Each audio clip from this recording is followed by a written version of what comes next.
Hello everyone, welcome to Field Notes, an exploration of functional medicine. I'm Rob Downey, a family practice MD and Institute for Functional Medicine certified practitioner. I'm coming to you from Seaworthy Functional Medicine in Homer, Alaska. Seaworthy exists to help people overcome their health challenges and be fully vital. Today we are fortunate enough to be joined by Dr. Evan Hirsch, an MD, who is board certified in integrative medicine and has many years of specializing in the treatment of fatigue. We'll be talking with him about that today. He has both personal and professional experience. Welcome, Evan. Thanks for having me on, Rob. Dr. Evan, pardon me. No, it's whatever you want to call me. Well, Dr. Evan, Dr. Hirsch, you've earned it. We have an interesting kind of similar background because we're both MDs that decided to go into integrative medicine, and I think that gives a lot of ability to kind of see and recognize disease, and then the other end of the spectrum, how do people use their vitality and health to get better? So I think it's a powerful toolkit to start from. I don't know if that's part of how you see it also. Absolutely. There is so much that I can see now that when I have conversations with some other practitioners, who haven't gone the allopathic route first, will miss. They'll see a certain symptom and they're like, oh, this is food allergy, when actually it's congestive heart failure. Yeah. So it's really important when you can, I'm always thinking about what's the most serious thing they can be and what's the three most common things they can be. Right. And when you're thinking in that way, you're going to make sure that you're going to catch 99% of everything. Yeah. I couldn't agree more that the allopathic training is super helpful so that we follow the principle of doing no harm by not missing important, rare, and dangerous things. Yeah. So I was preparing today. I'm just so excited because many of us in our clinical trajectory will have these periods during our work where we'll have cases that are really challenging, and we'll think, if only there was such and such. And I would say, seeing the program that you have, it makes me feel like, oh my gosh, it's good to know about Dr. Hirsch's program, because these related issues for me in the past, when I was looking at chronic fatigue through an infectious lens, I was hunting for Lyme disease, and I was trained at that time, 5, 10, 15 years ago, to look for coincident inoculum coming into the body via the babesiosis and the Bartonella. And I think today you're going to be really illuminating all of that for us, whether or not the Borrelia burgdorferi Lyme spirochete is or is not a player, the Bartonella and Babesia. How do people test? Does testing even matter? How do people know these things are involved? So would it be best to start with your own personal fatigue journey? Is that part of how you crack the code with all this stuff? Yeah, let's do that. So for me, it really started when I was 3 years old. No, we're not going to go back that far. But actually started when I was in high school. I didn't even realize it at the time, but my older sister, she was just in her room a lot. She had just graduated college. I thought she was depressed. I didn't know what was going on. Turns out that she had chronic fatigue. She had graduated college. She had started a job. And then very quickly, she couldn't get out of bed for, I think, the better part of a year. They finally saw an iridologist, recommended some nutritional support, took away gluten, dairy, sugar, and she got markedly better. But I wasn't paying attention. I was 18 years old, getting ready to go off to college, having the time of my life, right? And so for me, it really happened when I graduated medical school, was getting ready to start residency, moved from Ohio out to Washington State, met my wife who was here, fell in love, and 3 months later, she couldn't get out of bed. And so what's the common denominator, right? It's got to be this guy with the thumbs. So I felt incredibly powerless. I was asking all of my physician friends and my mentors, and I'm going through residency, and their thoughts on chronic fatigue really weren't very supportive. Thyroid, and then more serious diseases in liver, kidney, lung, stuff like that, congestive heart failure, things that were ruled out, weren't an issue, and she still can't get out of bed. So at that point, she started doing some digging, and I'm working 80 hours a week, and I really can't help her as much as I would like. But she started doing some digging, read James Wilson's book on adrenal fatigue, saw a naturopath, ordered some labs, figured out that her adrenal gland and her cortisol levels had flatlined and started to do some repair work. A lot of the work that she did was emotional, plus sauna and some adrenal support, and she was mostly better in 3 years. And then I graduated residency, we got married, had a child, I think in that order. And then a couple of years after that, when I started a business, a couple years after that, I got fatigue. And at this point, I had 10 employees, 4,000 square feet of office space, and I couldn't remember the name of the person sitting in front of me, and I could only stay upright for about 2 hours a day. So it just about destroyed my life, just about destroyed my business.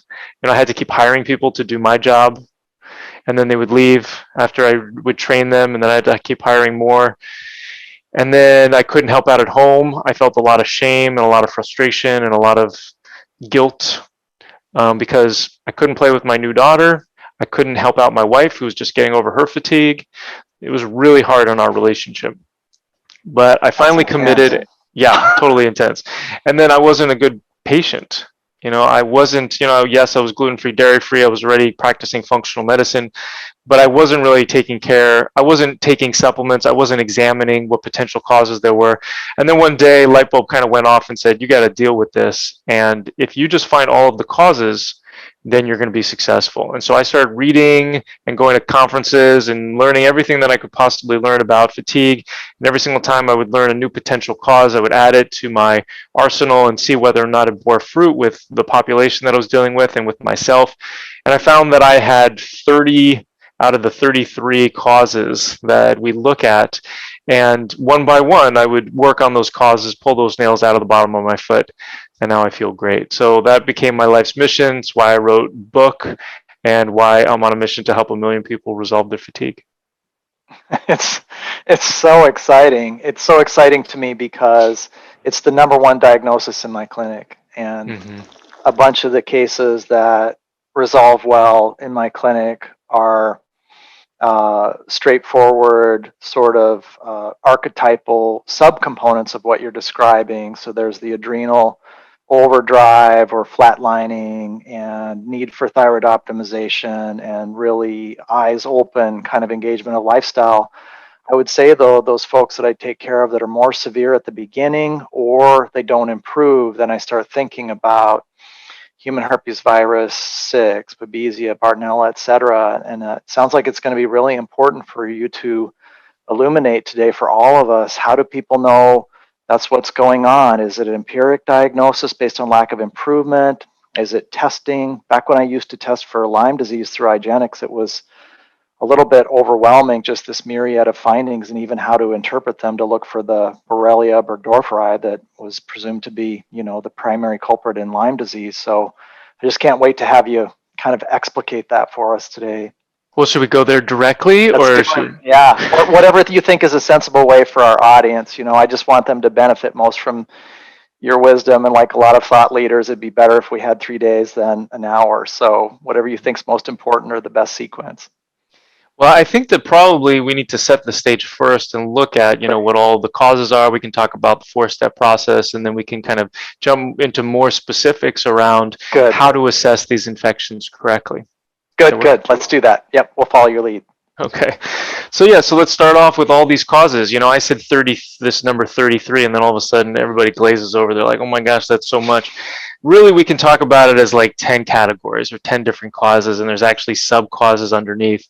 But to break it down even further, there's actually 2 main causes or 2 main categories, which are basically deficiencies, things that aren't in the body that are supposed to be in the body, and toxicities, things that are in the body that aren't supposed to be in the body.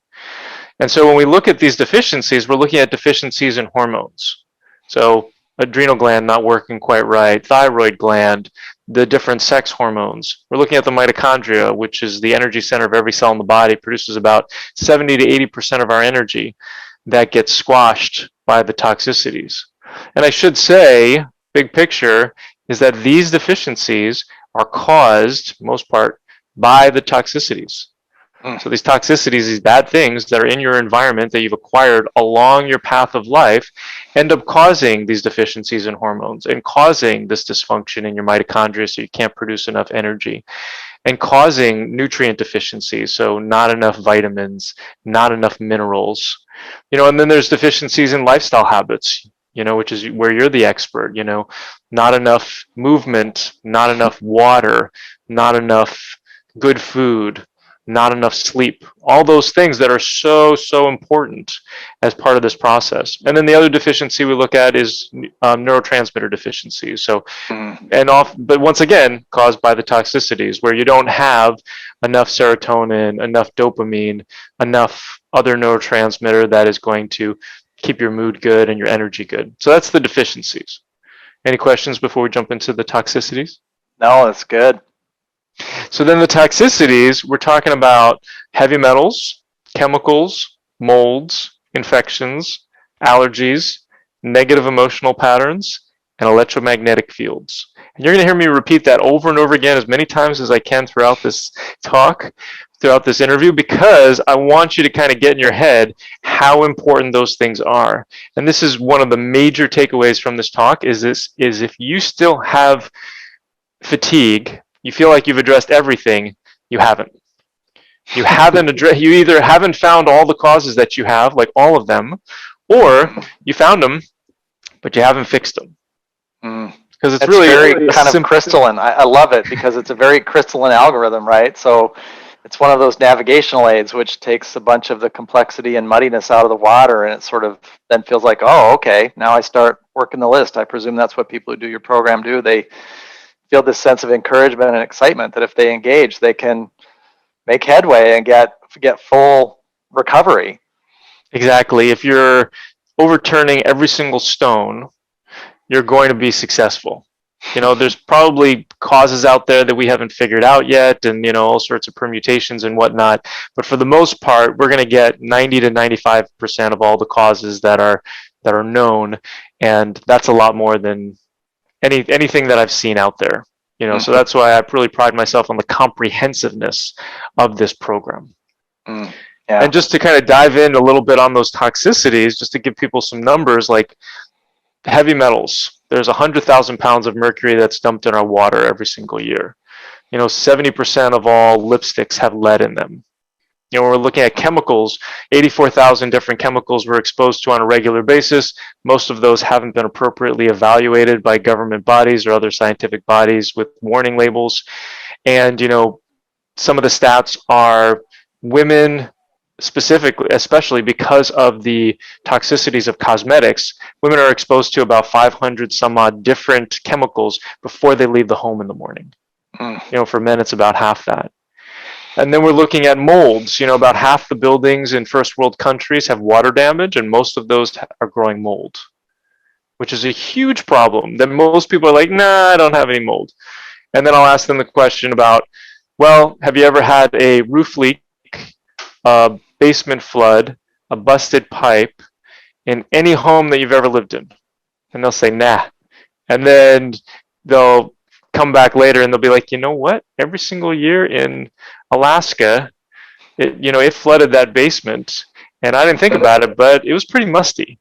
And then we checked the levels, and sure enough, they got lots of mycotoxins, which is a neurotoxin, and it damages your mitochondria and causes all sorts of problems. Yeah. So that's heavy metals, chemicals, molds, molds. So then the infections, the CDC changed their tune a couple years ago and said, actually, it's not 30,000 new cases of Lyme every year that we're seeing. It's 300,000. Right, and that doesn't include Babesia and Bartonella and Epstein-Barr virus and all these other infections that we're seeing, which are coming. We're seeing so many more of them because the heavy metals, chemicals, and molds are hijacking the immune system off into left field, and you have to have a somewhat intact immune system in order to be able to deal with these infections and bring them back into the balance. Yeah. And then we go into negative emotional patterns. Well, allergies first, food allergies, inhaled allergies, negative emotional patterns. It's such a huge problem. There's something called ACEs, adverse childhood events, which I prefer to call, I don't have a good name for ALEs instead of ACEs, which is adverse life events. But this is kind of anything less than nurturing. We now know that, the changes that happen to your brain, the neuroplasticity of the brain, happens from any sort of negative event that happens as you're growing up. Like, you may have asked your parent a question, parent wasn't paying attention, you felt rejected, and that changes the way that you see the world and starts to cause some chronic stress. Parent didn't even know.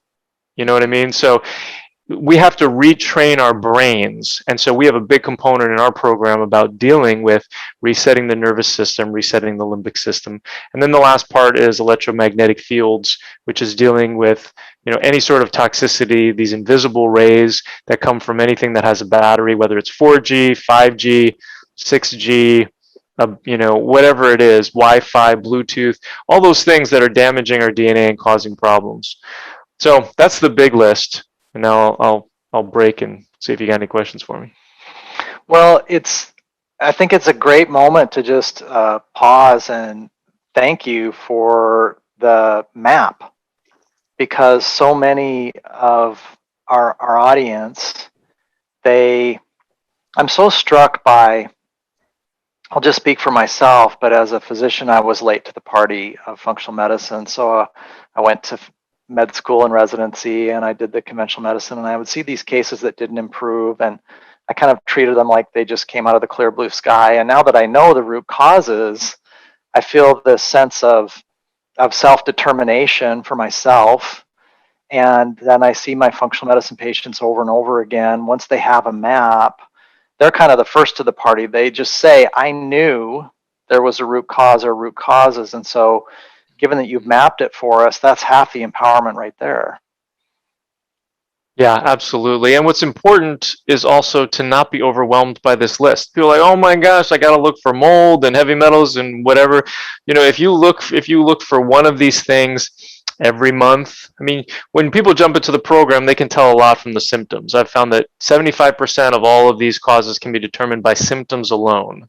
Mm-hmm. And so that's the first thing, is that just in the first hour of going through the workbook and the checklist, they can determine 75% of their causes. Mm-hmm. So that's an important thing. And then, it's just about baby steps. So much of this is accepting where you are, having gratitude for your life and where you are, and wanting something better. No matter what you're doing in life, whether it's health or business or career or whatever, those you got to be able to hold those in order to be happy with what you have and know that you want something more. So it's just baby steps, and just be really gentle with yourself and realize that you will get there. Mm-hmm. And I think that's so important for people who are fatigued, just to add to and underscore that.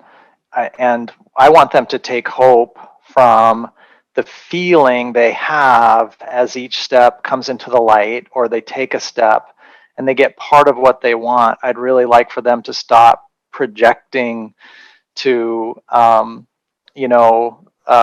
becoming Wonder Woman or Iron Man, right? And just like stop and just be grateful to get a 2% improvement or 4%, or just the feeling, that fresh feeling of moving forward, because it's that incremental accrual. And also, I think a lot of folks, as their fatigue resolves, they realize there's no there. There's no end of the path. It's the process itself that's very invigorating. And they often change along the way. The things they thought they were doing it for at the beginning kind of morph. And sometimes they learn some really important things about themselves due to the adversity. It might deepen their compassion or shift their focus outward to the well-being of their family or their community. So it's such an organic process where the facets are changing as they move through. Agreed. So should we jump into the 4-step process, or go ahead? Yeah, well, let's just, again, because there's so much ground to cover in relatively limited time, let's tie a couple pieces together. So you have this program. It looks to me, from reviewing the website and the kind of drill down I've been doing, people can work with you across state lines. You have a whole team. And so some of the people listening to this, they're just going to be saying, oh, I am so down with this. I want to take advantage of this resource. So let's tie in the fact that you've got a resource they can access, whether it's your book, your website, your program. But then at the same time, let them know like how it'll feel if they jump in. How is the history going to illuminate where to start? And then what will it feel like when they make their first moves? Yeah, that's a great question or a great point. So what ends up happening when people join the program is they immediately have access to the course and the workbook. So that's generally the first step that ends up happening. So you get access to the 70 plus page workbook that really guides you through the process, and then you can watch the videos for some supplementary support if you have any questions initially. Um, and part of that is that this workbook takes them through the four-step process, where the first step is to assess all the causes. And just by the checklist that you can do in that first step, you can figure out 75% of your causes, given the education that I provide and the checklist. If you have any questions, we have an online community, which is not on Facebook, it's on Mighty Networks, where you can ask questions daily. And then we also have 4 calls per month where people get face-to-face time with me in a group format, just over Zoom like this, except there's multiple people watching. So the whole point of the program, what's the most important thing, is to get your questions answered when you have them and to make sure that you're kind of on the right path. So then the other thing that you get is you also get one-on-ones with our health coach, and you get one-on-ones with our nervous system retraining coach, so that we can make sure that your hand is being held appropriately all throughout this process. So that as you move through then to step 2, which is replacing the deficiencies that we talked about, step 3, which is opening up the detoxification pathways, making sure that you're peeing and you're pooping and you're sweating and all this sort of stuff, so that any sort of toxicities that we start to remove in step 4 has a clear line out of the body so that they can be eliminated. And then we go into step 4 and you start removing the heavy metals, the chemicals, the molds, the infections, the allergies, the negative emotional patterns, the EMFs. Kind of gives me the tingles. It's just so distilled, it just feels so right on. Well, it didn't start that way. This is all I wouldn't imagine. This is all from people saying, hey, we could use this additional support or whatever, so I just listen to what people say they could use or what I see, oh, this person's falling off here, and inject something at that point in the program in order to help keep them on track so that they can be as successful as possible. Mm-hmm. I think it's a multifaceted part. Then your facet is part of this incredible time period that you and I practice, where so many of these changes happening in society or the world feel intimidating or discouraging, and yet at the same time we see a blossoming of this capacity to move the needle. And I also love it that your program allows for many people in many places to all get better at once. Because another thing I've been really intrigued about is that we know that the functional medicine works. So then we ask ourselves, how do we accelerate the progress? How do we get this type of improvement to more people more quickly? Because not only do they get relief from their suffering, but then they're a beacon for others, and that's got to be really gratifying to witness that. Absolutely. So yeah, we have supplement and lab store in the States. We have them in the UK and the EU. We have them in New Zealand.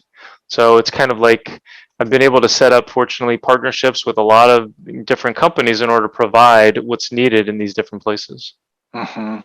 Well, let's talk about if people do your program, what sorts of labs would they do at what point? Should we talk about that a little bit, Dr. Evan? Yeah, let's do it. So, we talked about the 75% of the causes that can be determined by symptoms. So then what are the 25% that really need labs? And so these are the some of the toxicities. So we're looking at heavy metals and chemicals and molds. And when we're looking at molds, we're looking at mycotoxins in the urine, which are mold toxins in your urine. But then we're also looking at what's called an ERMI test to determine what is happening in the environment. And actually the number one test, if people are like, if I couldn't afford anything and there was only one test that I could get, what would it be? And I said, it's the ERMI test. It's to make sure you're not living in mold.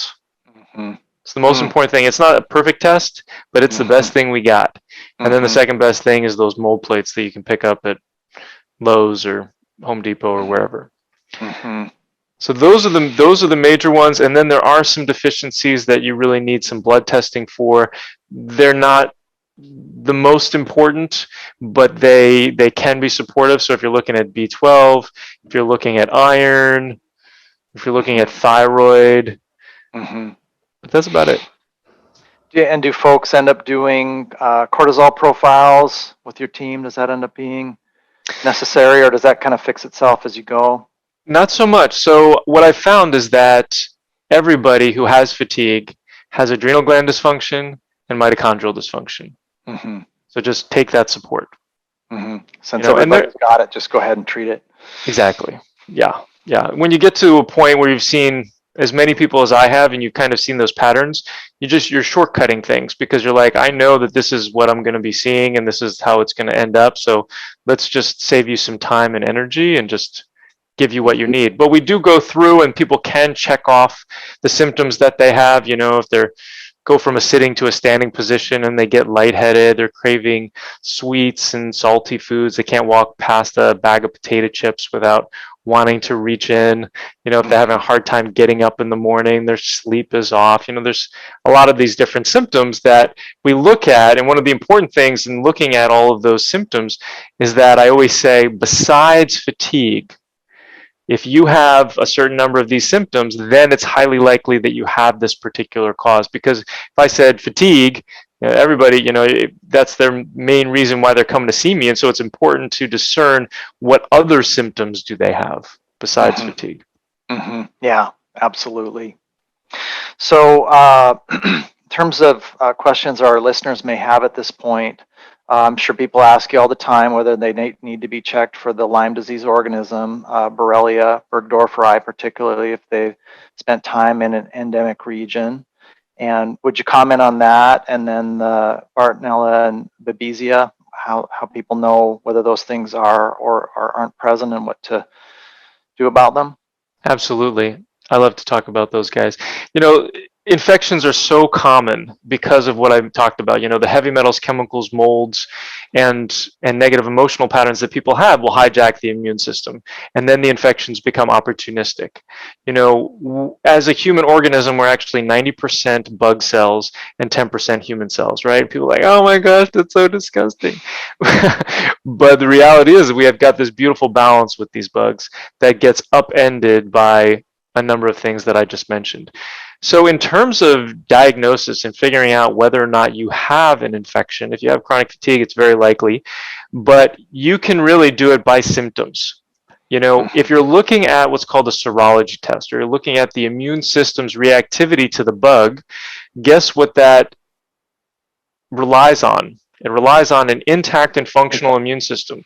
Well, I just told you that the immune system's all fakakta, messed up in left field because of the heavy metals, chemicals, and molds and negative emotional patterns, right? So immune system not so functional, not going to give you very good testing. And so that's what a lot of people are doing. The other test is a PCR test or a DNA test, which is the main test that I recommend, but a lot of people can't provoke the test, which means they can't push the bugs out of their hiding places. And so if I'm checking the urine for the DNA of the bug and the urine's hiding in your tissues and your organs someplace, and you can't get a lymph massage because you feel like crap afterwards, and you can't exercise for 30 minutes in order to push the bugs out so that you can test it, and the test is $650, it's going to be hard to get that test. And so really the most accurate thing, and the CDC, the Centers for Disease Control in Atlanta, even say on their website that these infections are really clinical diagnoses. So based off the conglomeration of symptoms and then the reaction to treatment, that is really the best data that you have. So for example, you can't really have Lyme or Borrelia if you don't have these two things. So you have to have symptoms that move around the body. So this could be joint pain, muscle pain, nerve pain. One day or 1 week it's here, and then the next week it's down there, right? So that's the first thing. And the other thing is that the symptoms have to come and go, where some days are better than others. And a lot of times people are like, well, I can't schedule an appointment because I don't know if it's going to be a bad day or not. So if you don't have those two things, you really don't have Borrelia. Now with Bartonella, there's a lot of misdiagnosis happening here as well, because oftentimes people will have pain on the bottom of the feet, usually misdiagnosed as plantar fasciitis. Oftentimes they'll have body pain, body muscle inflammation, usually misdiagnosed as fibromyalgia. Those diagnoses are telling you there's inflammation in this part of the body. They're not telling you why. So whenever you think about any sort of diagnosis you get, you always have to think about what is the why for this diagnosis, and then what's the why of that, and what's the why of that, so that you can keep going the why of the why of the why to get to the root cause.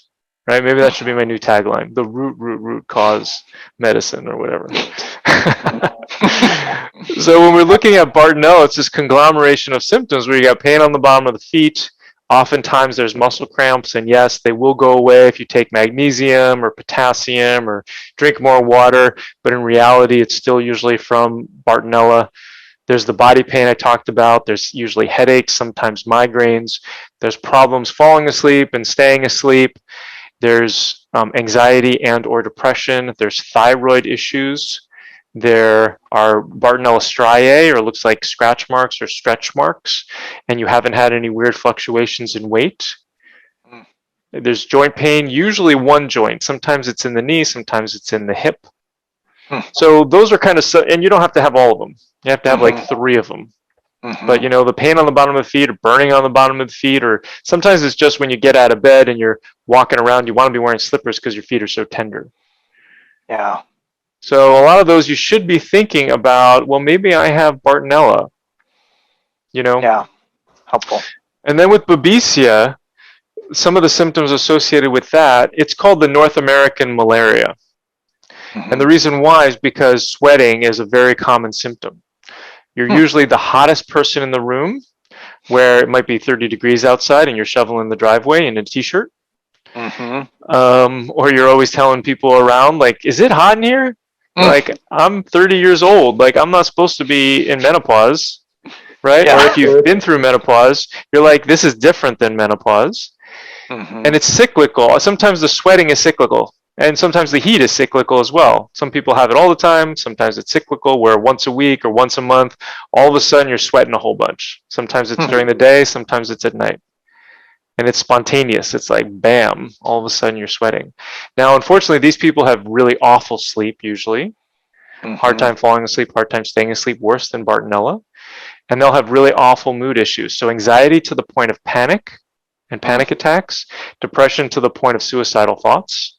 And unfortunately, most of the people who do commit suicide who have Lyme disease and some of these other co-infections usually have Babesia because of this reason. That's sobering. Yeah. And then cough or some sort of lung issue, shortness of breath. Sometimes people describe it as air hunger is present. Like I said, you don't have to have all of them. You just have to have some of them. So what's interesting is that some people might be listening to this being like, this sounds kind of like COVID is like a part of each one of these things.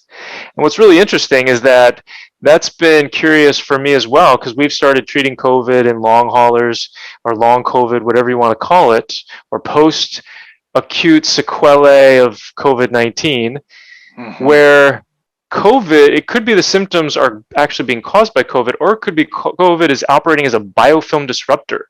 So basically it's breaking up hiding places of some of these infections, and they're popping out and they're causing a lot of these symptoms. Because I'm finding that sometimes I treat COVID and the symptoms go away, and sometimes people say I got COVID and then they got these symptoms, and sometimes we're treating Babesia, Bartonella, Borrelia, whatever, and then those symptoms are going away. So it's still a bit of a puzzlement. It's like a sci-fi movie where you think that the aliens in the first episode are the main problem, and then halfway through the movie, 3 more alien planets involve themselves in our affairs. There's sort of this perfect storm.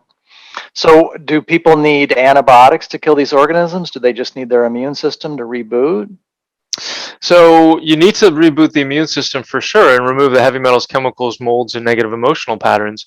But herbs are just as good as antibiotics, and even better. There was one study that was done that found that when you stop antibiotics, the symptoms come back. And when you stop the herbs, as long as you've taken them for a certain number of months, that the symptoms do not come back, because they're operating on different layers. Oftentimes they're operating on the energetic as well as the physical and more and other layers that I don't entirely understand the wisdom of the herbs that are involved. These are all herbal combinations. When I work across state lines, I'm operating as a coach. Mm-hmm. And I'm not diagnosing and treating. I'm making recommendations and providing education, and everything is natural. So everything is supplement based. I'm not prescribing. Isn't that just so elegant? Again, that's just so incredible that then the tool can not only illuminate the best path forward, but it so happens it's non-pharmacologic. I mean, this is the kind of good news people are just so hungry for. Right.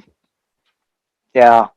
So, two things I wanted to ask you at the wrap up of today's interview. One was, what's the most surprising thing you know now about people, or the most beautiful thing you know about people recovering from fatigue that you didn't know about before you and your spouse suffered from it? Oh my gosh. Um, I would say mindset. I would say how important mindset is. I've incorporated a lot of mindset into our programs now. So it's become a big part. In addition to the emotional stuff, we're talking about focus on gratitude and visualizing what you want your life to look like, and looking at any sort of limiting beliefs and flipping it on its head and create empowering beliefs, and looking at any sort of disempowering questions that we're asking ourselves every day, like, why is this happening to me and whatnot, and being in a victim mentality and flipping it and being like, what can I do today to help me get to the next step? So I would say if there's two things, it would be mindset, and then how important it is to get mold evaluated in your home, in your work, in your car, in your body. Mm-hmm. Mm. Well, thank you for both of those. I want to add to one of them because I've just been so struck by how I always had people think I was a positive person, and we often believe what we hear, right? We sort of take an outside observation, and then as I learned about these adverse lifetime events, I realized that I really misunderstood circumstances that had hurt my feelings or my self-esteem in my formative years, as intended harm, right? As Right. malice rather than misunderstanding. And it's been so helpful to me in real time, particularly in the last 3 years, especially in the last year, having done a lot of mindfulness and meditation. I'm able to recognize that moment in between stimulus and response, wherein lies our freedom, and see these kind of feelings arise of like, oh, this person's out to get me, or they're trying to hurt my feelings or undermine me, and just stop. Or even thinking that life is trying to do that, just stopping and saying, I have abundance and gratitude in this moment. And it can sound corny, but the data is in that the things that does to reallocate executive function from the midbrain back to the frontal and prefrontal cortex, relax our adrenals, let cortisol settle, let adrenaline settle, turn on our genetic expression, allow our immune systems to come back online. It just feels like spring. It feels like springtime in the body and springtime in the psyche to take back our take things to within our locus of control, and recognize that there can be this abundance from within. And I was also delighted to see in your program, like, you've got these a whole contingent of your team that's doing this neuroanatomic positivity-based abundance reprogramming, if I'm understanding it correctly. Is that accurate? Yeah. Yeah, I mean, that's where it's at. The payoff's just off the chart. Right. Yeah, success leaves clues, which basically means that if you want to have success in something, follow what somebody has done who has had success in that thing. Mm-hmm. And all of the people that I've studied, they all have a mindset practice. Mm-hmm. Yeah. So I was like, all right, got to do it. And then one gear shift as we wrap today is that you said if you had to identify one thing, it's important for people to know that gluten's a big deal. And I presume then we should close flagging it that gluten is just an incredible immune disruptor. Is that something we should talk about before we wrap? Absolutely, yeah. So you had asked me, what do you think the most important thing that people can do right now at home? I think that's what the question was, and it's to go off gluten. Mm-hmm. There's so many, we talked about mindset, we're talking about all these other things, but, coming back to the basics and working on the lifestyle stuff making sure that you're eating the food that you're supposed to, mainly vegetables, no gluten, no dairy, low on the grains, low to no sugar, as best that you can, consuming enough water, getting enough movement, getting enough sleep. Like, that's all huge. There's a percentage of people, a large percentage of people who have fatigue and will get over their fatigue by just fixing their lifestyle. I call that a level 1 problem. And then if you need the additional stuff, you can always do that. But yeah, absolutely. Get rid of gluten out of your life. It's like eating a sock. Body sees it as completely foreign. Yeah. I mean, we first met it 10,000 years ago, and it was a 7 chromosome organism, and now it's a 49 chromosome I mean, imagine if we went, from 46 chromosomes to 150. Like, we'd have 10 heads, and like, we'd look very different, and nobody would want to eat us. An alien protein that's arguably the number 1 immune disruptor. Yeah. Exactly. Yeah. Right on. Well, is there anything you wanted to share that we didn't get to? I don't think so. Check us out at fixyourfatigue.com. We've got a lot of educational material. Check out the Bartonella quiz to see if you have Bartonella. And then I go into our 4-step process in more depth. And then we have a free call with our head of enrollment, Isaac, to see if you want to see if you're a good fit for any of our programs. And it's a completely free call. And I was able to see in reviewing your website that there's just a real clean, crisp feeling there. So it's very straightforward, which again is a blessing for patients with fatigue, because the last thing they need is something confusing, a difficult bar to get over to get started. So I think that's another facet of serving them well. Right. So can't thank you enough for your time and wisdom today. Thanks for having me on, Dr. Rob. Have a great rest of your day. You too. Seaworthy exists for people to overcome their health challenges and be fully vital. Please consider subscribing, giving us a 5-star review if we've earned it, and going to our website podcast tab for any questions or comments you'd like to share with us. Thanks.